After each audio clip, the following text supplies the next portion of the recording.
I call this meeting to order. So welcome to meeting 125 of the House of Commons Standing Committee on Public Safety and National Security. Today's meeting is taking place in a hybrid format. I would like to remind participants of the following points, and please wait until I recognize you by name.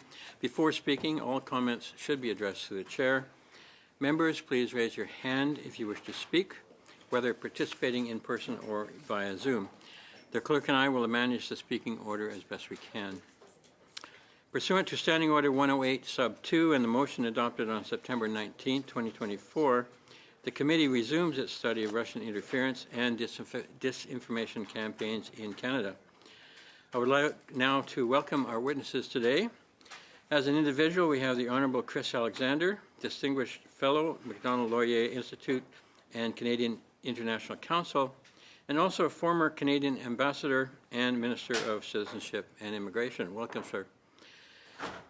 We have Justin Ling, I believe, online, freelance investigative journalist. And we have from the American Sunlight Project, Nina Jankowicz, Chief Executive Officer, also by video conference. Welcome to you all. So I would now invite Mr. Alexander to make an opening statement. Normally we would limit this 5 minutes, but I understand you're looking for 6, and so we'll accommodate you as best we can. So thank you. Please go ahead.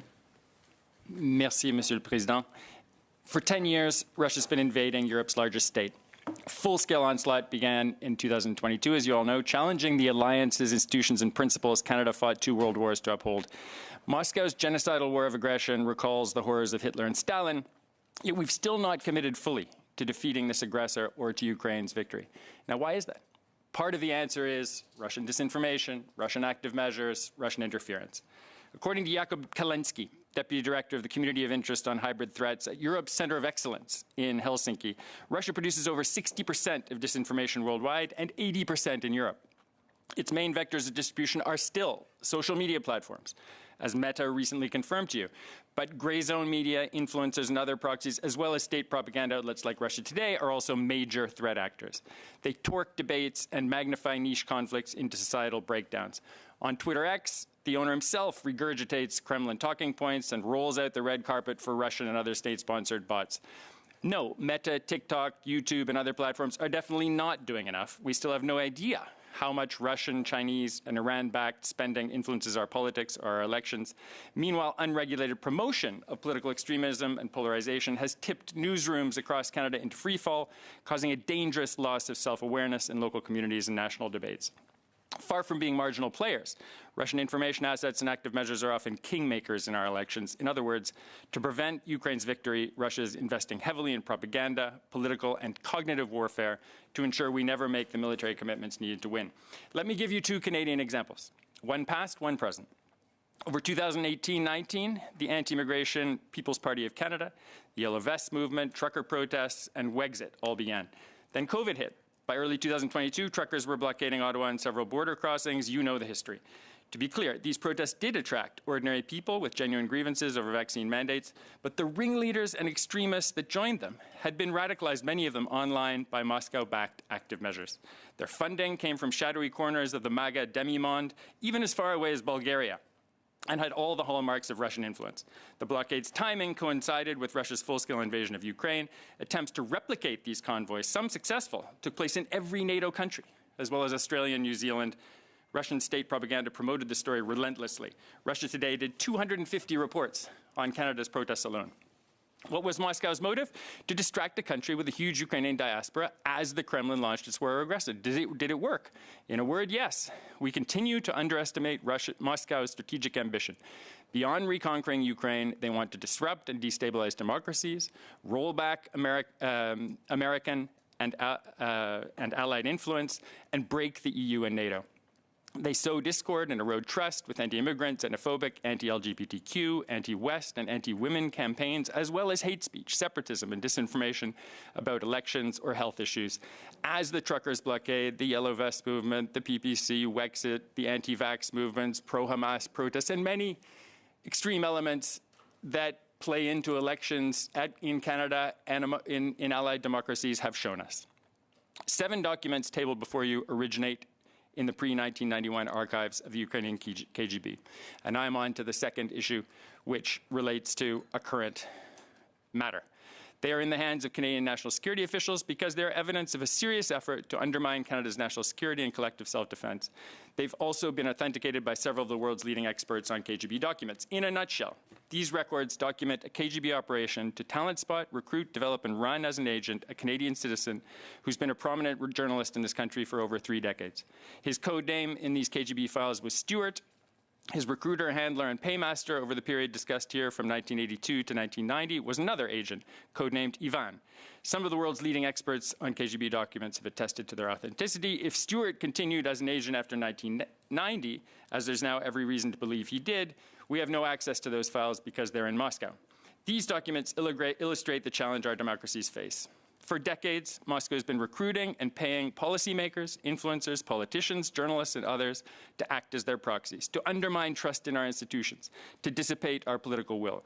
Even at the height of so-called glasnost, when so many believed Moscow's imperialism and global subversion campaigns had ended, such recruitment was still happening. The agent described in these documents was an illegal, working for Directorate S of the KGB's first main directorate, which has the same name and purpose in Russia's External Intelligence Service, or SVR, today, as Mikhail Mikushin and the Vavilovs previously did in Canada, as well as the 10 illegal agents arrested and expelled from the US in 2010. This journalist has been prolific, publishing as many as 100 or 200 articles per year in Canada and the US since 1990. His recent subjects are instructive. Countless stories about Ukraine's Nazi links or Nazis in Canada, defamatory pieces about the family of Deputy Prime Minister Chrystia Freeland, provocative takes on procurement and other issues at the Department of National Defence and in the Canadian Forces. In short, these are themes that Moscow would be delighted to promote. They also aim to weaken Canadian support for Ukraine. Previous efforts to expose this journalist's long-running covert ties to Moscow have resulted in attempts to intimidate current and former Canadian parliamentarians, including my former colleague James Bazan, as well as Canadian Army officers. Canadians need and deserve quality, independent journalism now more than ever. We need to bolster our national security and defense and to back Ukraine's victory fully. Moscow's information war, its active measures, and continuing espionage are a serious hindrance to all of this. In 1945, the Guzenko revelations resulted in a royal commission that turned Canada into one of the Cold War's most reliable allies. I call upon you, the Foreign Interference Commission, our governments, intelligence, security, and law enforcement agencies at all levels to work together to end the impunity with which Russia has operated in Canada. We need to acknowledge, assess, and attribute active measures, disinformation, influence operations, and other malign activities that originate in Moscow, and act to disrupt and prevent such activities and hold the perpetrators to account. Merci beaucoup. Thank you, Mr. Alexander. We will go now to Mr. Ling to make an opening statement of up to 5 minutes, preferably. Go ahead, sir. Absolutely. Thank you so much for having me here today. I will do my best to keep to time. Off the top, just really briefly, I do want to recognize that it's a little awkward, me being here, a journalist. I'm used to covering these hearings, not testifying before them. I agreed to explicitly because I think this ought to be a nonpartisan matter. The fact that I agree so fully with Mr. Alexander there, someone who I have sparred with in the past, should be testament to the fact that this should be an issue around defending our country from adversaries so that we can more robustly debate our domestic politics between each other, for better or for worse. So I have been covering Russia's illiberal and colonial activities around the world for more than a decade now. I've spoken at great lengths to American, European, Ukrainian, and NATO leaders about this challenge, including visiting the NATO Center of Excellence for Strategic Communications in Riga. I built relationships with Ukrainian leaders, as well as Russian dissidents, trying to dismantle Vladimir Putin's empire. For my work, I've been sanctioned by the Russian regime. I've been targeted in the past by Russian information operations and by Kremlin's useful idiots over here. Je serais content de répondre à toutes vos questions sur tous ces sujets, but today I mostly want to talk to you about one specific story from the past. It's about my connection with a man named Kirill Kalinin, who was, at least according to his business card, the press secretary for the Russian embassy in Ottawa. Over about 2 years, Kalinin and I corresponded, usually through the official Twitter account of the Russian embassy in Ottawa. I regularly reached out to seek comment and perspective from Kalinin and the embassy more broadly, and I found myself chatting with him quite frequently. It was through these messages that Kalinin began to pitch me stories and suggest research that I ought to pursue. Kalinin, for example, touted the existence of a, quote, very interesting archive at the embassy, full of information about Nazi war criminals hiding amongst us here in Canada. That's similar to what Mr. Alexander was just describing to you. It could prove, Kalinin claimed, a, quote, big connection to the Ukrainian-Canadian Congress. This would be a trend through a lot of our conversations going forward. Other times, Kalinin would try and sell the narrative that political parties in Ottawa, really all of them, were being duped into some sort of reflexive anti-Russian bias or discrimination. Kalinin and myself kept up correspondence for many years. We even got beers together a couple times in Ottawa. Myself, of course, always disclosing this relationship in anything I published. But on one occasion, he asked me if I was interested in a story. Did I know, he asked me, that Chrystia Freeland had a Nazi grandfather? What I can tell you, and I'm not going to recap the whole story, I believe we're all familiar with it, is that when he first pitched this to me, there was no publicly available sources, research, news articles, or anything of the like making this allegation in the public record. In a follow-up message, he pointed me to a box of records at the Alberta Archives, all about Michael Chomiak, Chrystia Freeland's maternal grandfather. I declined to pursue the story, but I can tell you that in the months that followed, this story started popping up in a variety of supposedly independent blogs, touting the line that Freeland had inherited this supposed Nazi ideology from her grandfather. Now, I wasn't the only one being pitched this story very clearly. Robert Fife of the Globe and Mail asked Freeland about the Russian smear campaign, and after that, it became national and international news. This story should have invited us to having a conversation about Russia's malign skullduggery happening in the capital, a conversation that Mr. Fife had tried to start, but unfortunately, we started scoring on our own team. Commentators began insisting that the only disinformation here was the allegation that Russia was responsible for the story. Others refused to accept Russia's fingerprints. At one point, Telesur, the Venezuelan propaganda outlet, published a curious story claiming that it was the Communist Party of Canada that had dug up these records. Anyway, I'll cut a bit of a long story short and say that Kalinin was eventually removed from the country in 2018, a call that I think was right. But I think the entire saga asks us to become more serious about this issue and to become more serious about how we expose and accredit and attribute foreign malign information operations here in Canada. They often are not as well organized, purposeful, effective, and nefarious as we give them credit for. A lot of the times they are slapdash amateur and, even in the case of Kalinin, friendly. Foreign interference is often less cut and dried and less transactional than we think. A lot of the time it is interpersonal relationships. And this sort of thing is very, very hard to criminalize or legislate against. Sometimes sunlight, as I'm sure we're going to hear in a minute, is the best disinfectant. I think the indictment filed in the US about Tenet Media and its connections with Russia today expose how effective it can be to just put on the record the intelligence we have. So I'll try to wrap up right now and say that if I can make one recommendation, and I hope we can talk about more of this in the Q&A, if I make one recommendation, it's that we need to get more serious about attribution, about publishing the intelligence and the evidence we have of these information operations, and giving people the information necessary to defend themselves against these information operations and to disrupt them at the very source. Thanks so much. Thank you, sir. We go now to Ms. Jankowicz to make an opening statement of up to 5 minutes. Please go ahead. Thank you. Distinguished members of the committee, it's an honor to address you today. My name is Nina Jankowicz, and I lead a U.S. nonprofit, the American Sunlight Project, which is dedicated to increasing the cost of lies that undermine democracies. I'm also the author of How to Lose the Information War, a book that examines European responses to Russian disinformation. I've spent a decade studying this topic, teach a graduate-level course on it on Syracuse University's Maxwell School of Public Policy, and have advised governments, including Ukraine's, on their responses to the Kremlin's influence campaigns. My message to you today is not optimistic. Despite increased awareness of foreign-backed online influence campaigns, democracies like Canada and the United States are more vulnerable to them today than they were 8 years ago. The Kremlin continues to actively exploit deepening fissures in our societies in order to amplify democratic discord.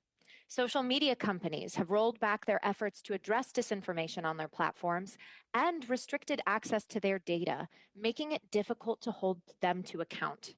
Researchers studying this phenomenon, including me, have been baselessly attacked as censors, enduring harassment and violent threats for our public interest investigations. However, my own organization has seen evidence of Russia's continued attempts to manipulate democratic societies. American Sunlight recently identified what we call the Sleeper Agent Network on X. It consists of over 1,100 likely automated accounts that post hundreds of times per day and repeatedly retweet overt Russian propaganda within 60 seconds of it being posted. Despite Elon Musk's promise to rid his platform of bots, some accounts in this network have been active for over a decade, springing into action at key moments. In that time, they have generated over 100 million posts on divisive issues, from the war in Ukraine to disinformation on the recent hurricanes. They've also gotten involved in Canada's information space. In the past 6 months alone, they have amplified false narratives about the Freedom Convoy and about Deputy Prime Minister Chrystia Freeland hundreds of times. More evidence of Russia's continued online influence campaigns includes the recent indictment from the U.S. Department of Justice. DOJ identified a scheme in which 2 Canadian nationals allegedly set up Tenet Media, a shell company, that ferried $10 million from Russian propaganda network RT to conservative YouTube influencers with millions of collective subscribers. The influencers posted about divisive issues, from alleged racism against white people to censorship to trans rights. Canada is mentioned over 300 times in the videos, while Prime Minister Justin Trudeau is mentioned 60 times. The genius of this scheme is that while RT was paying influencers to create the divisive content they were already creating for a built-in audience, Russia was simply adding fuel to the fire. These 2 case studies show that Russia is still active in undermining our democracies, and that the current paradigm of playing whack-a-troll, focusing on stopping Russian disinformation and influence efforts at the source, is not the best use of our resources. Russia increasingly attempts to dupe users into trusting local, authentic, seemingly independent sources of information. Conveniently, these are sources that social media platforms are much less likely to moderate. So what then can Canada do to respond to Russian and other foreign disinformation campaigns while preserving freedom of expression? One effective reform is to simplify the declassification process so that Canada's intelligence agencies can quickly release information related to exigent national security threats, election security, or foreign state-backed disinformation campaigns. The US and the UK governments found success with this tactic when declassifying information about Russian troop movements prior to the full-scale invasion of Ukraine. This helped shore up public support for Kyiv. A public notification process like this also undermined the effects of the so-called Macron leaks during France's 2017 election, essentially pre-bunking the claims made by Russia-enabled disinformers. Second, Canada should strengthen and clarify its laws governing influencers and online political content. Neither the Canada Elections Act nor the Competition Act stipulate that influencers paid to create political content must disclose the source of their funding, unless that source is a political entity. This is a loophole that bad actors like Russia can exploit. Finally, Canada should continue to invest in robust information literacy programs.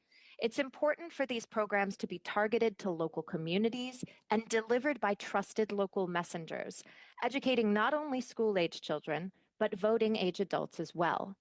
In particular, Parliament should consider earmarking funding for programs that marry existing local efforts, such as tech literacy courses, with information literacy education. This programming should not label content good, bad, trustworthy, or not, but give citizens the objective tools they need to navigate today's polluted information environment. Then they'd be better equipped to approach content from Russia or elsewhere with healthy skepticism, protecting democracy from the front lines. Thank you. Thank you indeed as well. We'll start our first round of questions with Mr. Bazan. Mr. Bazan, please go ahead, 6 minutes. Thank you, Chair, and I want to thank our witnesses for appearing. Mr. Alexander, great to see you again and having you here. You worked in Moscow as deputy head of mission for the Canadian Embassy, is that right? You are fluent in Russian? Yes. Have you, these documents that you've dropped on the table today are quite disturbing. Have you been able to get that authenticized as being true to fact? Yes. Not just myself. I've been aware of the documents and able to read them for many months. I'm not sure exactly how many months it's been. They have been shared with, as I mentioned, national security authorities in Canada and I believe other jurisdictions. And many hands, not just mine, have gone to the people they know in the world of expertise around KGB documents to authenticate them.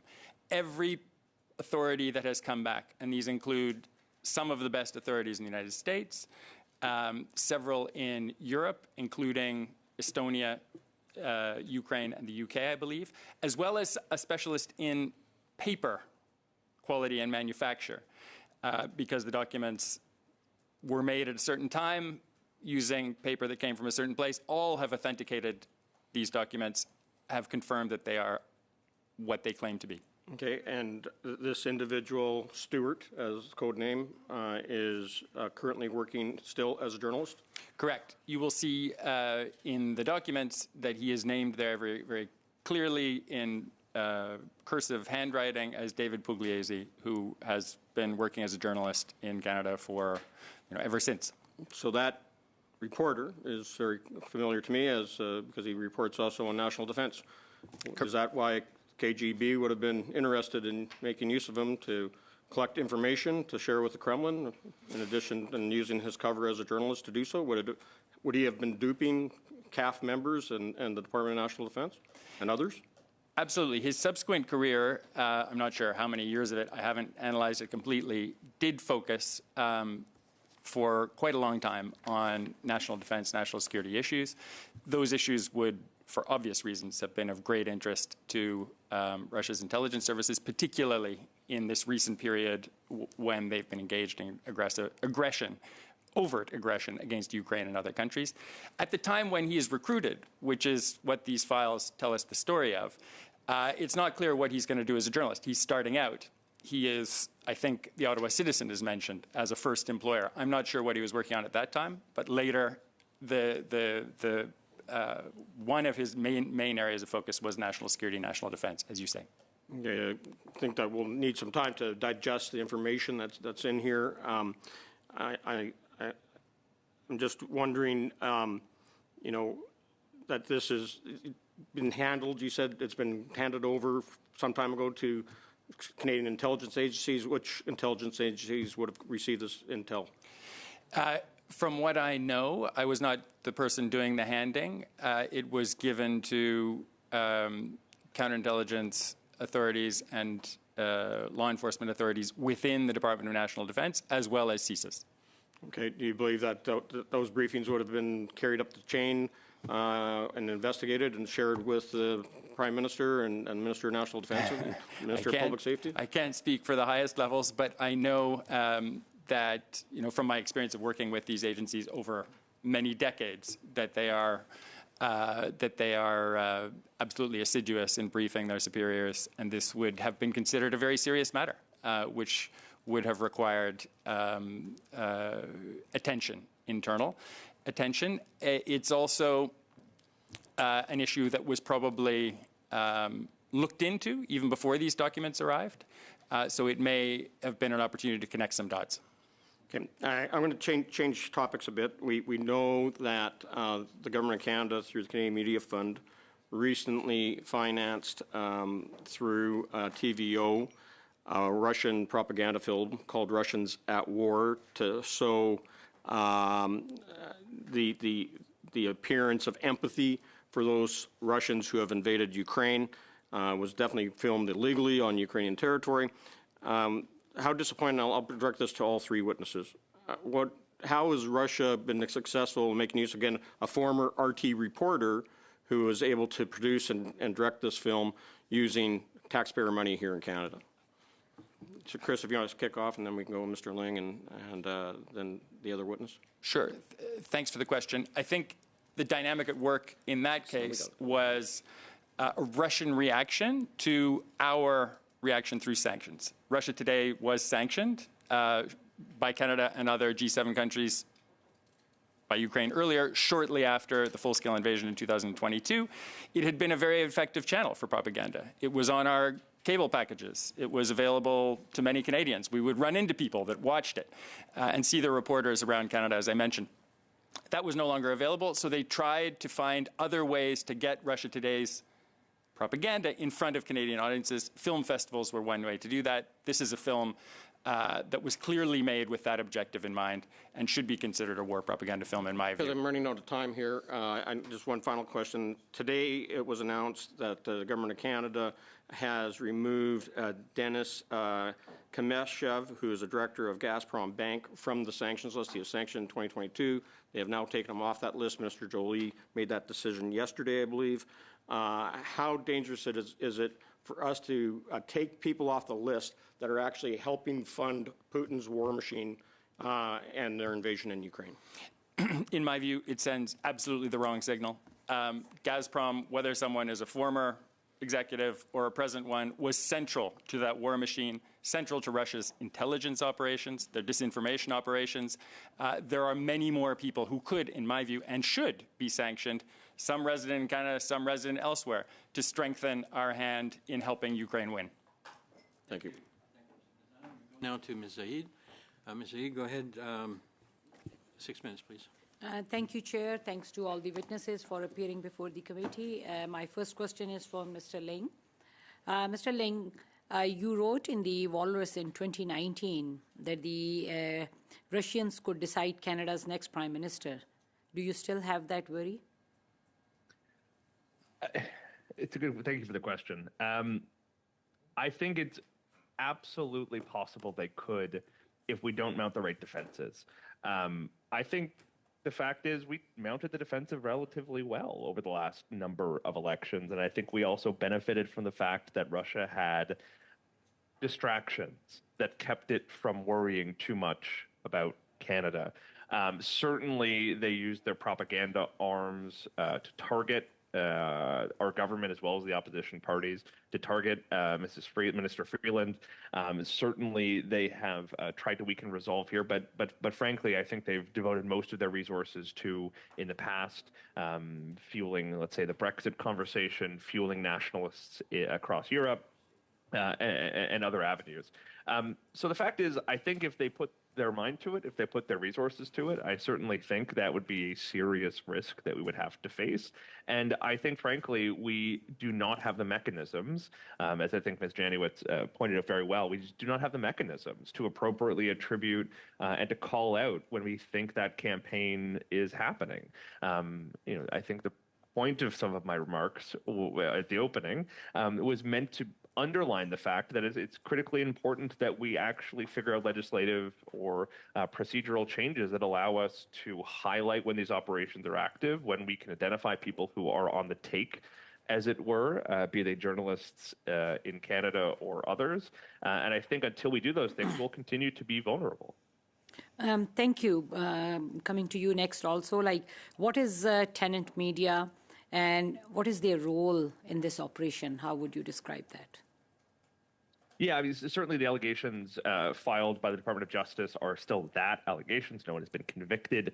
But as laid out by the Department of Justice, Tenant Media was more or less a talent agency meant to finance partnerships between right-wing influencers in the U.S. To find them sponsorships, deals to finance their increasingly impressive revenue streams. And as we've seen from this indictment, it was financed to the tune of some $10 million by Russia Today. And not only was it financed, Russia Today basically set the editorial line for much of the content produced by these influencers, edited the videos, asked them to share specific pro-Kremlin talking points. And this was not some time in the distant past. This was last year, according to the indictment.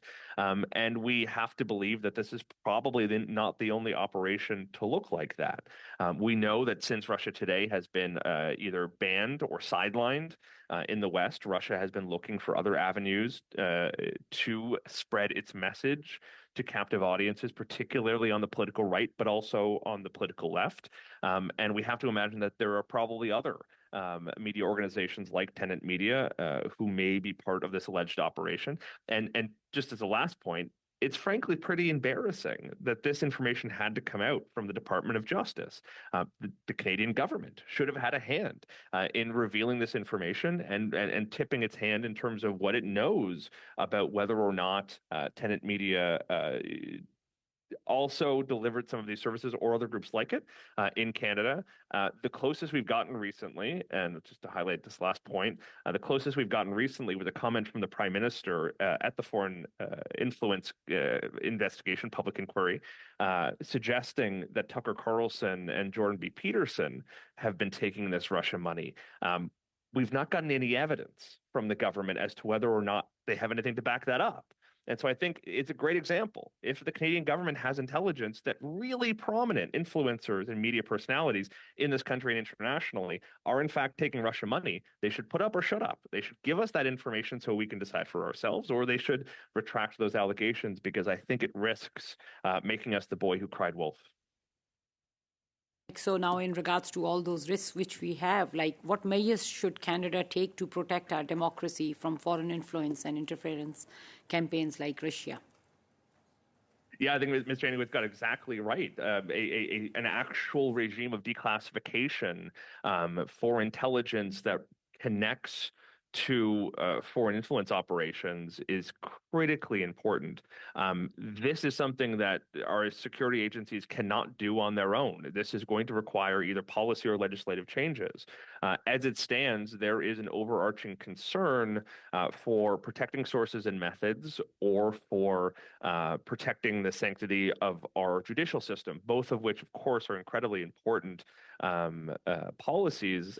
But we also have to add a third plank to that, which is, when declassification or when public attribution can actually be used to disrupt an influence or information operation, it should be incumbent on us to declassify or release that information in order to arm the public in defense. And frankly, when we don't do it, it leaves us shadowboxing and making allegations and suppositions for which we don't have evidence. I think that also maligns things like, for example, the Freedom Convoy. I don't think we actually have fantastic evidence or intelligence that supports the idea that Russia did anything more than trump it up in their state-owned media. If that intelligence exists, I think it should be released. If that intelligence does not exist, and if there's no evidence for it, I think we should say that, because otherwise I think it risks us finger-pointing and doing exactly what Russia wants us to do, which is to suspect each other and become paranoid so that it can break down the ties that keep our democracy working. Thank you. Thank you, Ms. Saïd. On y va maintenant, Madame Michaud. Madame Michaud, allez-y, s'il vous plaît.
start à la beginning. Désolé. Merci, Monsieur le Président. Merci. Thank you, Mr. Chair. I don't know if you can hear me clearly in the video and all that, but I'm trusting that you can. I'd like to thank all three of the witnesses for their appearance today. Mr. Ling, you were saying that you feel a little ill at ease as a journalist to be on the spot, but I think you played the game very well today. You've said that the stakes should be non-partisan in your presentation. Foreign intervention and interference has to be taken much more seriously in Canada. And of course, we got caught in the last couple of weeks. We didn't do enough. We overreacted. And whether or not some member of the parliament members did not get a security clearance or not, and we got hung up in the details. I think you agree with me. I certainly appreciate your point of view. We, of course, spotted interference in our last elections, even for the leadership race in some cases. And at the next election, of course, it might, which may occur anytime soon. Have we drawn any lessons from the past experience? Are we ready to confront it here in Canada? Thank you very much. I think I will reply in English, however. La réponse. We've not learned our lessons. I think you're absolutely right. To go to the first part, that this has become a largely partisan exercise, and given the state of polarization in this country, no great surprise. Sort of everything has, but I think it's really, really critically important that we step up to all types of foreign interference, especially when it helps our political party, but also especially when it hurts our opponents. And I frankly don't think that has always been the case. The rapid response mechanism that Prime Minister Trudeau developed with the G7, as well as the critical response team, which is the name I can't remember, that was created inside PCO that operates during elections, are both fantastic ideas in principle. I think they were actually designed specifically for the Russian threat, and I think need to be readapted to take into account how India, China, and potentially other countries interfere. I think that is really, really important. But I think most of all, they need to be recalibrated so that they can communicate with the public more effectively. The last two elections we've seen, that internal mechanism inside PCO seemed to not brief opposition parties, particularly the Conservatives, when it impacted them. The mechanisms seemed to be slow and maladapted, and most importantly, they didn't communicate to the public. I think it is very, very important that we tell the public when they are being targeted by foreign influence operations, because it's the only way to protect them from it. It's the only way people can protect themselves from it. So I think it is very, very important that attribution become the center of all our disruption operations, because frankly, we don't have the criminal prohibitions in place that would need to do this. Our foreign influence registry is slowly being built, but it's not there yet. It is really important that we look to attribution and to public acknowledgement of interference as our best shield against it. Pardon, je vous remercie. Thank you very much. Several suggestions have been made in the last few months. Of course, we have to raise our awareness of our committees, and we are studying it in committee here. The Procedure Committee, for example, we're looking at a study on Russia. C-70, of course, is being discussed, and it's good work, but the situation is so rapid, evolving so rapidly, as Mr. Alexander was saying earlier. The basic media that is really key to this are social media. And of course, they've evolved really rapidly. Actually, the technology of the 80s and 90s is completely discontinued now. So it's very important to get witnesses such as yourself with the expertise that you have and talk to us about these things. But the government has to act. What would you suggest? And I would ask the same question of the other two witnesses. What should the government do now? Other witnesses as well. We don't need more committees. I mean, the committees and the inquiries that are happening now are fantastic. But we know that CSIS and to some degree CSC and sometimes the RCMP have the intelligence, are running the operations, and are collecting the signals intelligence in some cases necessary to attribute these campaigns. We should give them the mechanism to call it out immediately as opposed to studying it a year or 5 years after the fact. I think that would make a fantastic difference, and I think that would be very useful, particularly in terms of astroturfing efforts that are increasingly common on Twitter, but also on TikTok and elsewhere. Il me reste pas énormément de temps, mais Monsieur Alexander, si vous voulez répondre. If you have, I think I have the time. If you can answer quickly, Mr. Alexander. Well, the main thing that we have to do, of course,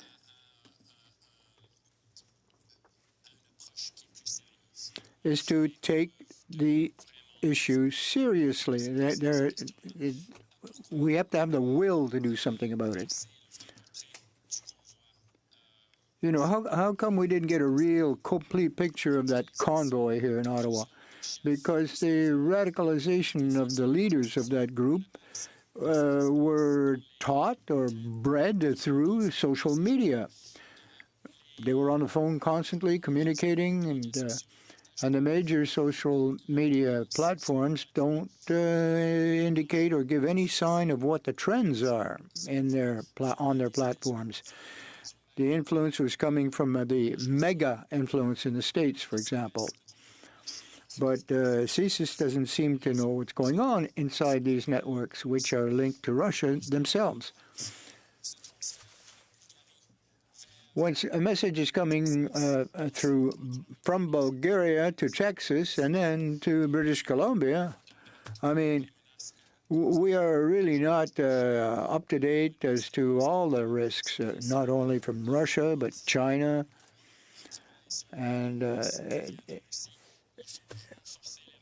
we have to reinforce our regulations, our laws. And as Mr. Ling was saying, we have to be able to have very rapid critical response. Thank you. Extend Madame Michaud's time a little bit and give Ms. Jankowicz a chance to respond. I can tell she's desperate to do so. Please go ahead. Thank you, sir.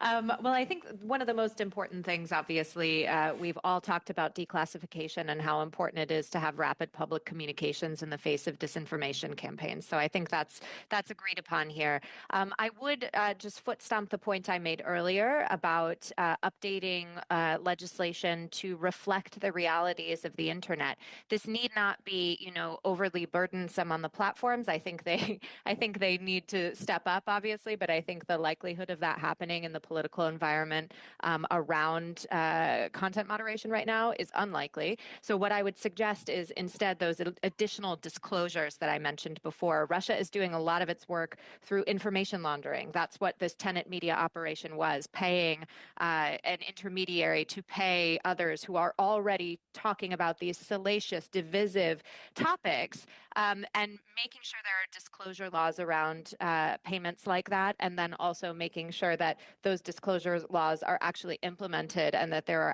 are consequences for violating them. That's really, really important.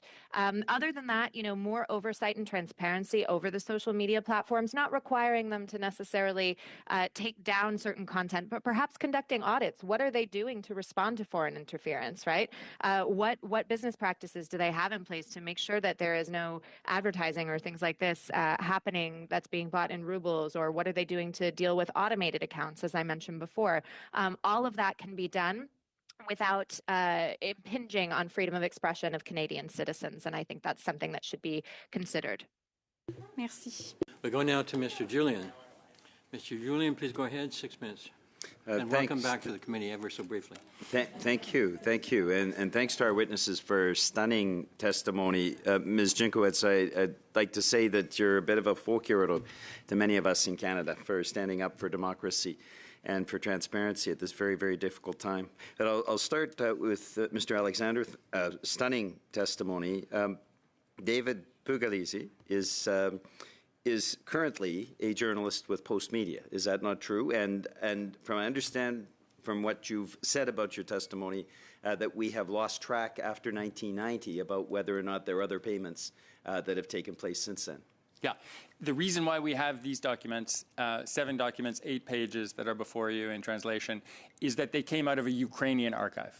The KGB, which was a Soviet-wide organization, had branches and archives in Kyiv up until the breakup of the Soviet Union. So we have this. It's an incomplete set of documents, I think even from that period, because of that period. What happened after 1991-92 is in Moscow documents. We don't have it. C'est un témoignage qui est quand même assez explosif. But it's very explosive testimony. Do you think that there's a possibility that there are other journalists in Canada that are involved in one of these network situations? Unfortunately, yes. We have realized over the last few years that Russia is extremely active in various sectors, many sectors, including media. There's some cases in Germany, for example, of various spies that were uncovered receiving a significant amount of cash to publish positive media about Russia. I think the potential is here in Canada as well. Now, in response to with the comments of Ms. Jankowicz, some journalists will, or some media will raise doubts about an issue.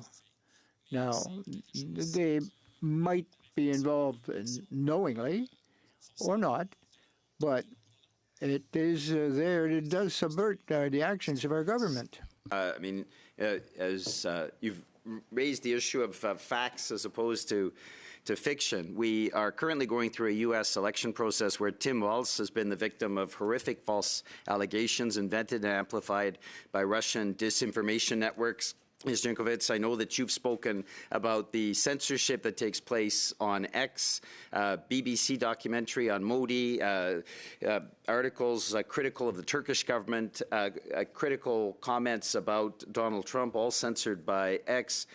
In this type of explosive environment where the means seems to be greater and greater for Russian disinformation, how do we take action promptly to ensure that our democracy is protected? And I'll start with Ms. Jankowicz.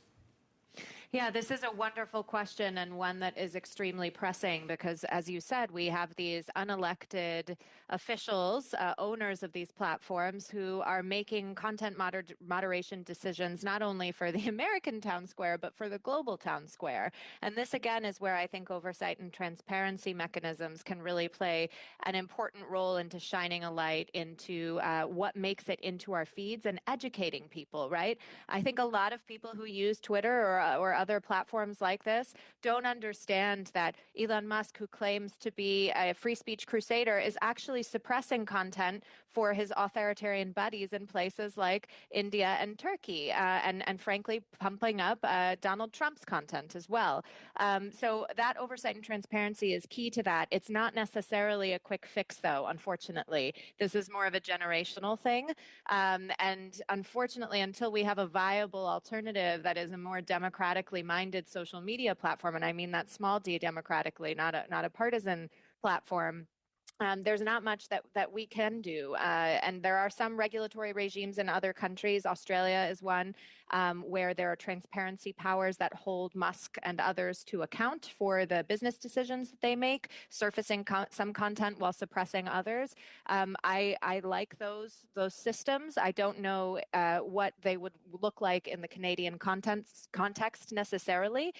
But again, relying on them rather than putting the burden of liability onto the platforms, which might then over-moderate and remove legitimate speech, I think is probably the best solution. We've heard testimony about the Psychological Defense Agency in Sweden, who's had to combat Russian disinformation. What are your thoughts about how rapidly we need to move to fight back? And are some of these models, having a digital resilience strategy, a Psychological Defense Agency, are these practices that we could potentially bring to bear to protect our democracy here in Canada? Was that directed to me, sir? To Mr. Ling. Okay. Oh, thank you very much. Listen, I think we can over-engineer a solution, to put it quite simply. I hear a lot of conversations happening about the need for better media literacy, for example. I know there has been a lot of faith put into initiatives, some directed by Google, to do pre-bunking, particularly for foreign information operations. And frankly, I think a lot of those models couldn't hurt. But I think the single greatest thing we can do to fight foreign information operations is, just to keep hitting this drum, is to do attribution. But more than that, if I can just extend this a little bit, is to build faith that if these operations happen, the government or our security services, or both, will tell us. I think beyond that, building faith in our media, our responsible media, given some of the testimony we've heard today, our responsible media is very, very important, right? There have been, I think, some very careless comments made over the last year around the issue of foreign interference, suggesting that journalists in Canada are on the take for China or other countries. And I think that does a lot of damage at a time when we need to actually be investing faith and trust in media, especially when they earn it, to help us combat these malign foreign efforts. And this goes doubly true for, for the social media platforms where some of this fake content lives and exists and thrives in some cases. So this is all to say that, doing this sort of psychological defense is super important. But I think we need to make sure that the public can have faith that they are being told the whole truth about who is targeting us, when, and how it's happened. Thank you. I'm going to have to cut you off there. So we're going to start our second round now. We're going to have to, we're running out of time here, so we'll end this round after Mr. Julian. And we will start with Mr. Motz for, excuse me? Can I suggest that if the witnesses are available, that we can go our full hour on this, because this is important. We have 3 witnesses that have provided a lot of information. I'd rather cut into the second hour than cut this short. We will go through an hour, but I'm happy to extend a little bit if the committee is in favor of that. If the witness is available.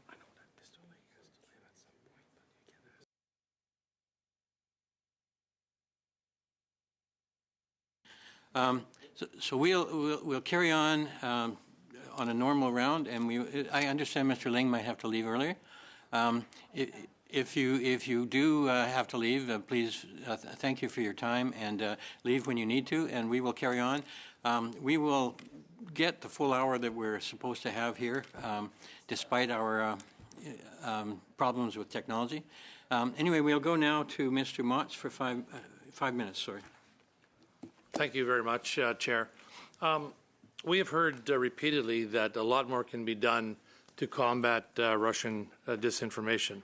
Now, Mr. Alexander, I'll ask you, how would you say Russian disinformation has shaped the Canadian public discourse, and how has the tactics, the propaganda tactics, changed from, say, your time, like I was going to say 20, 25 years ago, to today, and how does that impact that public discourse? Mm-hmm. Well, first on how it's changed. In the 90s, I mean, in the Cold War, everyone was alive to Soviet propaganda. I mean, maybe in the period of Glasnost, less so, but it was a real issue. There were real measures to counter it. There was no access of Russian television. I mean, there might have been some shortwave that you could get at home, but to your television set or your radio and so forth. So when the Cold War ended and Soviet Union broke up, we kind of discarded those defenses and decided we were all going to work together to build up free media and cover the world. CNN went to Moscow. We got rid of Radio Canada International. We didn't think those Cold War institutions were necessary. Then the social media platforms came along. And I don't think there's been a greater gift given to malign actors, particularly states, but also non-state actors, to influence our publics than those platforms, especially X, which is totally unmoderated now, but the others as well. You've heard from some of them, they don't do enough. They don't know, things have to reach a certain threshold for them to act. So our defenses are weaker. Social media is what we call an attack surface for these malign actors, Russia, China, Iran, and others, that they are using in ways we still don't fully understand. And then everything else supports that. They will get an influencer whose video will go on all these platforms. They will throw stones into the mill pond to see which one creates the most disruption, to see which one gets traction, which one goes viral, and then use their assets to spike that up. They will try and target AstroTurf, as Justin Ling put it, certain individuals because they don't like them. And what's been the impact? I think it's polarized our politics. It's destroyed the moderate middle that used to be sort of the glue that held together our political debates. Not destroyed it, but weakened it. And look at the G7. I haven't mentioned them all, but not Canada, but our colleagues, allies in the G7. Every one of those countries has a political party or political parties that are co-opted by Russia to some extent. Look at Germany. The Alternative für Deutschland, the Sarah Wagenknecht party. She is spouting Kremlin propaganda all the time. And the SPD quite often is doing so as well. And I could go through all of them, but it's a disaster. That would not have happened without social media. It would not have happened without the investment of tens of billions of dollars by Russia and others. And it would not have happened if our defenses had not been so weak. Look, and I guess this question is for all three. We had a witness come at the early stages of this study and ask us a question. And the question was, why is Canada still a safe haven for Russian operatives? And I'll start with you, Mr. Alexander. Keep in mind, I only have a minute and so left. I'd like to get the responses from the other witnesses as well. I'll give a very simple response. Since the major invasion began of Ukraine in early 2020, we haven't expelled, to my knowledge, a single Russian diplomat. There are 60 plus of them in the country. I used to take part in such expulsions. Went to the foreign ministry in Moscow. Did it in Ottawa several times for much lower offenses, much more innocent forms of undiplomatic activity or espionage activity. Now they're invading a country and we haven't touched them. And Canada has a special relationship. It's bizarre. It deserves to be questioned. There should be action. There's 60 plus of them here. I think 14 of our diplomats there. We should pursue parity, take action. And it's leverage that we have. When they do something to Canada, when we find this kind of interference in Canada, we should be exacting a price from their side. That's the only language they'll understand. Thank you. Mr. Ling? Yeah, I can give you the really quick answer, which is they know we won't call it out, and they know we'll be inclined to think that they wouldn't do it here and to accuse each other of being responsible for it instead of the Russian government. Mrs. Jankowicz? Yeah, I mean, I agree with Mr. Alexander. I think it's pretty shocking given the thousands of lives that Russia has taken in Ukraine and the large Canadian-Ukrainian diaspora that there has not been any expulsions since February of 22. Thank you, Mr. Lotz. We go now to Mr. Gahir. 5 minutes, please. Thank you, Chair, and thank you to the witnesses for their testimony. I will split my time with Ms. O'Connell, so maybe you can cut me off when there's about 2.5 minutes left. My questions are for Ms. Jankovic. Hopefully I pronounced that right. You said in your opening testimony that there was a need to update our laws regarding social media influencers. Now, could you expand on that a little bit? Did you mean that in terms of the Elections Canada Act or in terms of regulations for social media companies in particular? Yeah, absolutely. So I am not an expert on Canadian law, but I did just take a look in preparation for the testimony to see what laws on influencers you had. As I understand it, there are regulations governing what influencers do when they are doing product placement in the Competitions Act. In the Elections Act, as I understand it, folks are only required to disclose if they've been paid for content if it's coming from a political actor themselves. And so with something like Tenet Media, where you might want a disclosure saying, where is this money coming from?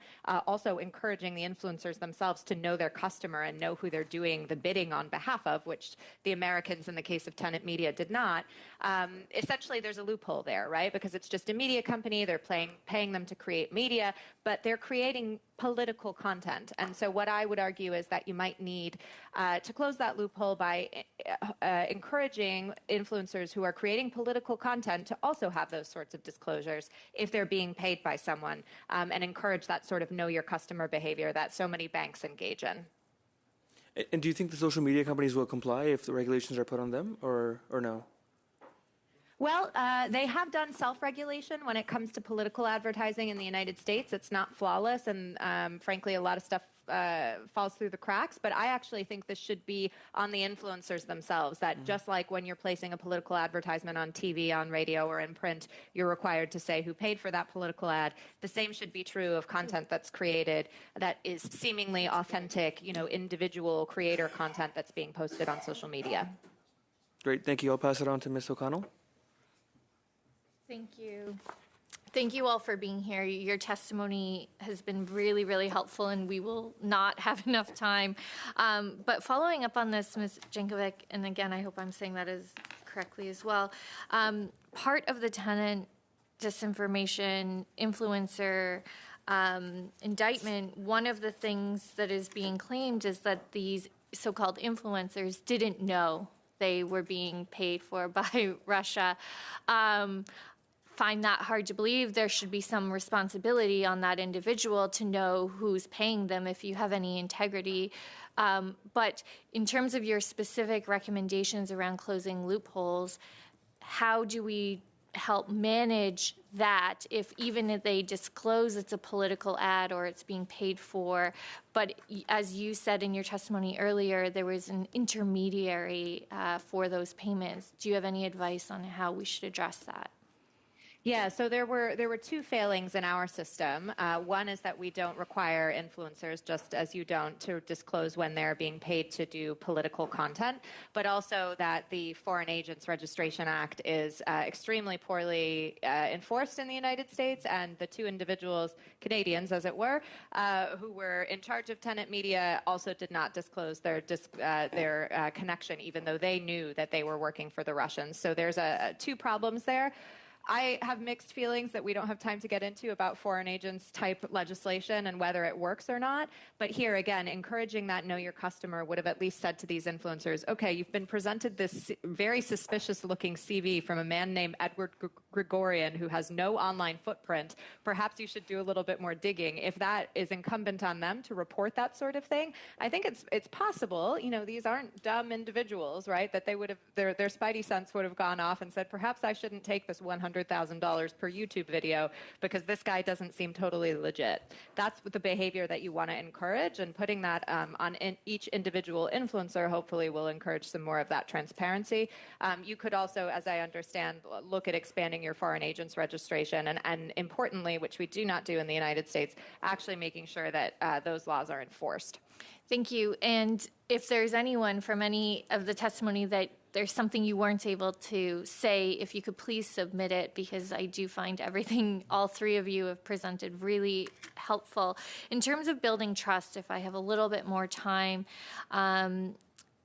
would it be helpful for online content if it's not just up to the social media platforms themselves to have, and people accuse government of censorship, et cetera, would it be helpful to have civil society or a third party that perhaps governments can help support?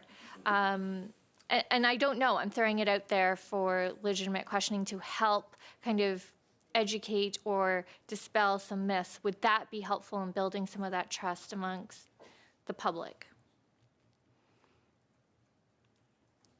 I'll just jump in, but I know Mr. Ling probably has some feelings on this as well. I think empowering civil society to do things like information literacy building and trust building in their own communities are important, but not on behalf of the government. Those will be kind of viewed as tainted in some way. But those information literacy programs, I think, are really, really important. And in every country that I've studied that has had much more experience with dealing with Russian disinformation than any country in the West, information literacy and resiliency is a huge, huge part of the response. It is not a panacea, but it needs to be invested in now. And I know that Canada has been investing in these things. I encourage you to continue to do that. Thank you. Is there time for Mr. Ling's response? A brief answer, if you could, sir.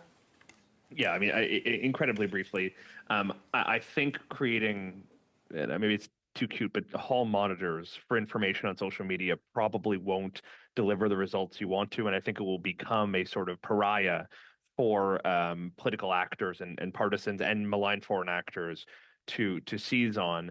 I think you have to, I think Ms. Janowitz pointed out very, very well, go after the technological amplification that helps distort the conversation. Botnets, for example, great conversation point. Malign and distorting algorithms, great place to start. Start creating consequences for platforms that don't clean up their act. I think that is going to be infinitely more effective in creating sort of healthy domestic conversations that won't get polluted by money from the outside.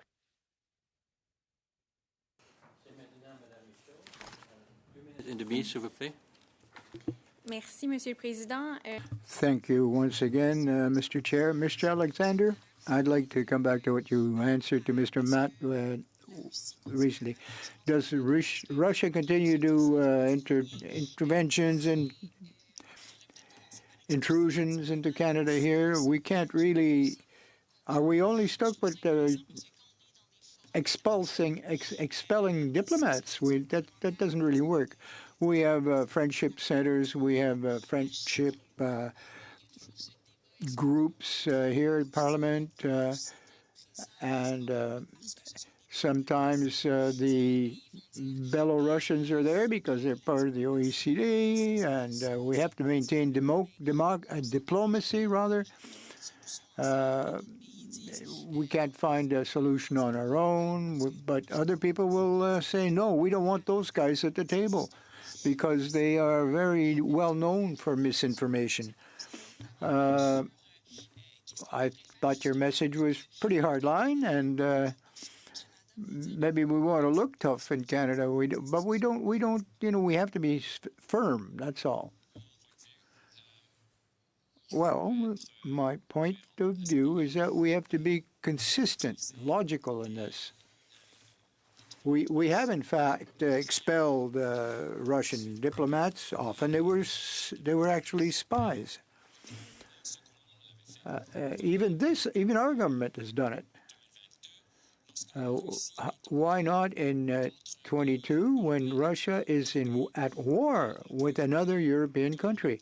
Not a small country, a big country, which has privileged links with Canada. It's very difficult to understand why we are not doing more.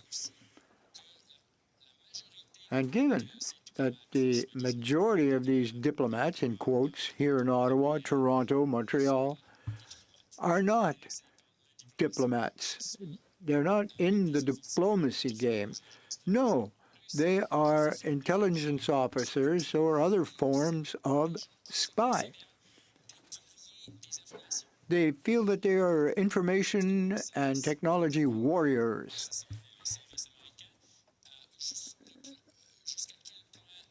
Even in the USA, they're not aware of how Russia has mobilized its entire structure of government to play this cyber war. It's not just the old KGB or GRD now. No, the entire scope of the Russian apparatus, including corporations. They become ambassadors, if you will. And we have to respond to this. As Mr. Ling has said, quite correctly, in fact.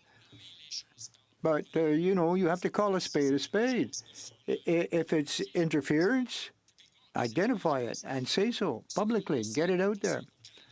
what Russia is trying to do in Canada and elsewhere. It is not diplomacy. It's war, conventional war in Ukraine, and an informatics war here. And I think I'll have to close on that. 2.5 minutes, please. Merci beaucoup, Monsieur le Président. I want to go back to you, Ms. Jinkowitz. To answer the same question I'd asked Mr. Ling around approaches like the Psychological Defense Agency in Sweden having a digital resilience strategy. I also wanted to ask two additional questions. One is to what extent the manipulation of algorithms helps to reinforce disinformation. We have seen with Elon Musk on X algorithms that deliberately force people to read certain content, pro-Trump content, his own tweets, and has suppressed other content. And my final question is around the massive subsidy that the Canadian government provides to social media companies like Meta and Twitter, Google. We spend over $1 billion a year in indirect subsidies. Do you feel that it would be more appropriate for the government to demand more these social media platforms when we're subsidizing them so extensively? Yeah, absolutely. Thank you for these questions. I am a big proponent of information literacy and building societal resilience. I think the Swedes, the Finns, the Estonians, the Ukrainians as well have learned a ton about this in the past couple of years, and they are all more resilient societies than any of our Western societies because they are investing in teaching people how to navigate today's information environment. I have a lot of writing on this that I would be very happy to share with all of you, and I'll do that after today's session. In terms of algorithmic amplification, absolutely. It is surfacing more disinformation. The more enraging something is online, the likely more engaging it is. This is how the platforms make their money and keep us scrolling, keep us viewing ads, keep us coming back to their platforms time and time again because of this emotional manipulation, and the algorithms are based on that. Having more transparency around the algorithms would build our ability to inoculate ourselves against it.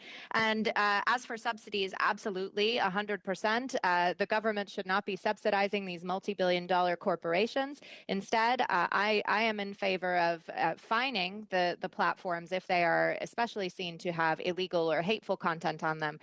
Some schemes like this exist already in places like the United Kingdom and its Online Safety Act. But it has been a pleasure to be with you all today. I unfortunately have to sign off to go collect my son from nursery, but thank you for the opportunity. That's actually serendipitous because it's right 2 seconds before the end of Mr. Julian's time. So thank you for your testimony. Thank you to all the witnesses for your testimony. And I would invite all witnesses to, if they wish any follow-up testimony, to submit a brief to the committee. And any translation that's necessary will be undertaken by our noble clerk here. So thank you all. That brings an end to this portion of the meeting. So thank you, Mr. Alexander, and we suspend as we go into camera.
you.